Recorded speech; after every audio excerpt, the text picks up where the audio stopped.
Hello friends, দেখো আজ আমরা চলে এসেছি ফ্লোটেলে। এই ফ্লোটেলের ভেতরে কিন্তু ট্রেনও চলে, কারণ এর ভেতর দিয়েই গেছে ট্রেন লাইন। আর এটার চারপাশটা চলো তোমাদেরকে দেখিয়ে দিই, এবং কী পারপাসে এসেছি সেটাও তোমাদেরকে বলবো। দেখতেই পাচ্ছ এটা একদম মেন রোডের ওপরেই, এটা বাবুঘাটের এখানে। আর এখানে যে এসবিআই ব্রাঞ্চটা দেখছো, এটা কিন্তু মেন ব্রাঞ্চ। এটাও বিশাল বড়। ফটো তোলার সময় কিন্তু ক্যামেরায় একবারে ক্যাপচার করা যায় না। তবে এই ফ্লোটেলের যেটা সব থেকে মানে বাজে দিক যেটা বলবো, সেটা কিন্তু এখানে পার্কিং সিস্টেমটা একদমই নেই। দেখতেই পাচ্ছ আমার হাজব্যান্ড এখানে পার্কিং করার ব্যবস্থা করছে, কিন্তু পার্কিংটা একদম মেন রোডের ওপরেই করতে হবে।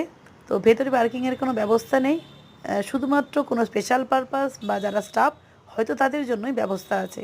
এটা খুব খারাপ।